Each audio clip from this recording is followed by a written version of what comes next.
Apple a lancé 3 nouveaux téléphones cette année, mais ils n'ont surpris ni impressionné personne, car il ne s'agit que de petites améliorations par rapport au modèle de l'année passée.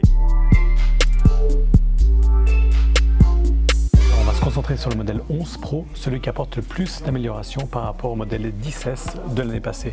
Alors on le voit, 3 capteurs photo contre 2 pour le modèle de l'année passée, et puis aussi un téléphone qui est un peu plus épais, un tout petit peu plus grand et aussi un petit peu plus lourd. L'amélioration la plus intéressante avec le modèle 11 Pro, ce sont les progrès réalisés dans le domaine de la photo. L'appareil est désormais équipé de 3 capteurs à l'arrière. Alors on constate une véritable inflation dans le domaine des capteurs puisque la plupart des téléphones actuels en comportent 3 et même 5 pour le modèle 9 PureView de Nokia.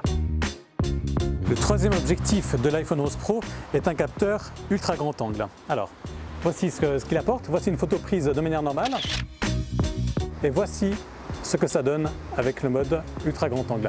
Alors Apple n'est de loin pas le seul fabricant à avoir lancé ce type de capteur, puisque Samsung avec son modèle S10 a fait de même il y a quelques mois. On apprécie aussi le mode nuit qui s'active automatiquement lorsque la luminosité est faible. Un temps d'exposition recommandé s'affiche, mais on peut choisir soi-même cette valeur. Et on voit que le cliché est tout à fait bon.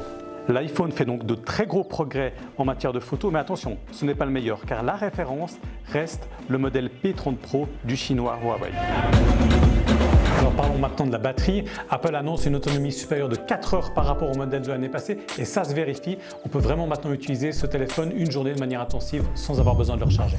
Introducing iPhone 11 Pro. Les derniers iPhones ne sont pas compatibles avec la 5G, à la différence de la plupart des smartphones vendus par les concurrents d'Apple qui, eux, incluent une puce 5G. Alors ce n'est pas forcément un handicap puisqu'on est seulement au tout début de la construction de ces réseaux. Parlons maintenant du prix.